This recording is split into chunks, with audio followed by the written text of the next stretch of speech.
இயேசுவின் நாமத்திலே ஜெயம் கொடுக்கும் தேவனுக்கு, இயேசுவின் நாமத்திலே ஜெயம் கொடுக்கும் தேவனுக்கு அல்லேலூயா ஸ்தோத்திரம். இயேசுவே வாரும் என்றென்றும் உம்மில் வாழ.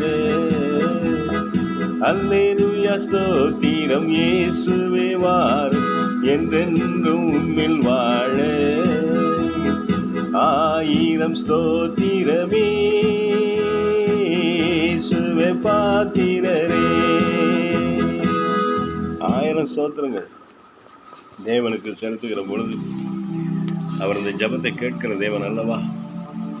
எலியா என்று ஒரு தீர்க்கதரிசி, திஸ்பியனாகிய எலியா, கர்த்தர் அவரை தெரிஞ்சு கொள்கிறார். அவருக்கு தான் எவ்வளவு பாடுகள். ஆனால் எலியாவுக்கு இருந்த பக்தி வைராக்கியம், கர்த்தர் மேலே இருக்கிற ஒரு வைராக்கியம் பாருங்க. எவ்வளவா கர்த்தருடைய வார்த்தைக்கு கீழ்ப்படிந்து அவர் சாதிக்கிறார். நீங்கள் ஏன் ஒரு ஓரமாக நிற்கிறீங்க? கர்த்தருடைய பந்தியில் பிரதானமாக நின்னா என்ன?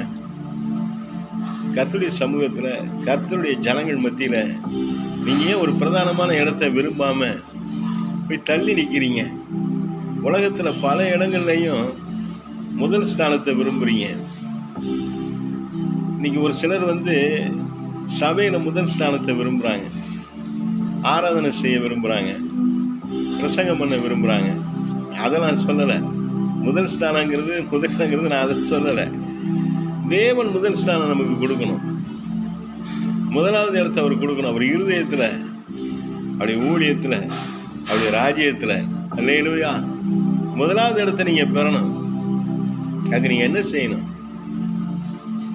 எப்பொழுதும் கர்த்தரை முன்பாக வைக்கணும். மாத்திரமல்ல, கர்த்தருடைய இருதயத்துக்கு ஏற்ற மாதிரி பரிசுத்த சிந்தனை, பரிசுத்த வாழ்க்கை, பரிசுத்த பேச்சு, பரிசுத்த நடை உடை பாவனைகள். உங்கள் உடையெல்லாம் பரிசுத்தமாக இருக்கணும். உடம்பை மூடுறதுக்கு தான் உடைகள். எலியா தீர்க்கதரிசிக்கு இருந்த அந்த ஒரு பக்தி வைராக்கியம் அந்த கூட அந்த எலிசாவோட பற்றி கொண்டது. அந்த எலிசா அந்த எலியா கிட்ட வேற எதையும் கேட்கல. எலியாவிடம் எலிசா கேட்டது ஒரு ஒன்று இல்லை, அவரிடத்துல அந்த ஆவிக்குரிய வரங்களை 2 மடங்கு கேட்டார்.